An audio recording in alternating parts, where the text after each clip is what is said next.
कि आमतौर पर पोलिंग जो है वो वहां पर भी पुरअमन रही है। और अब हम रुख करेंगे महाराष्ट्र का, अकोला हम आपको लिए चलेंगे जहां पर मौजूद है हमारे साथी रिजवान आपसे जानना चाहेंगे अभी तक की पोलिंग परसेंटेज और क्या कुछ हालात रहे, किस तरह की दिक्कतें।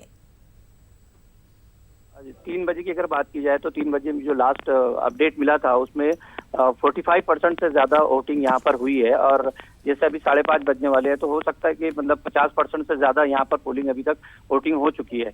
तो ये कह सकते हैं कि पिछले बार के मुकाबले इस बार जो है तो वोटिंग परसेंटेज ज्यादा है और पुरअमन तरीके से है।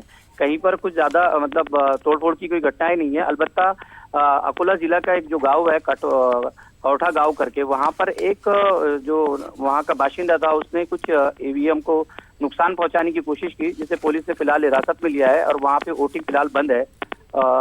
तो कुल मिलाकर आप कह सकते हैं कि यहाँ पे जो है तो वोटिंग पुरअमन तरीके से अभी भी जारी है।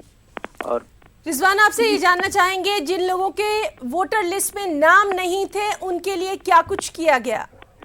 देखिए, इस बात की मतलब अभी फिलहाल जब मतलब इलेक्शन कमीशन से इस बारे में बात की गई तो उन्होंने कहा कि हमारे पास मतलब इमरजेंसी के लिए फिलहाल कुछ नहीं है। इस मामले में जो बीजेपी के जो रुकन पार्लियामेंट रह चुके हैं अभी संजय धोत्रे, उन्होंने भी आवाज उठाई और उन्होंने साफ तौर से इस मामले में नाराजगी मतलब जताई है कि हर वक्त हर बार इलेक्शन कमीशन की तरफ से इस तरह की खामियां देखने को मिलती है।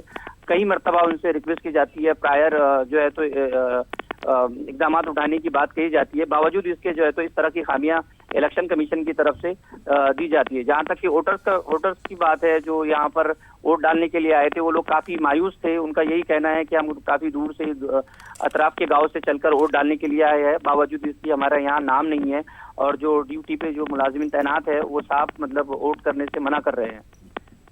जी रिजवान, बहुत बहुत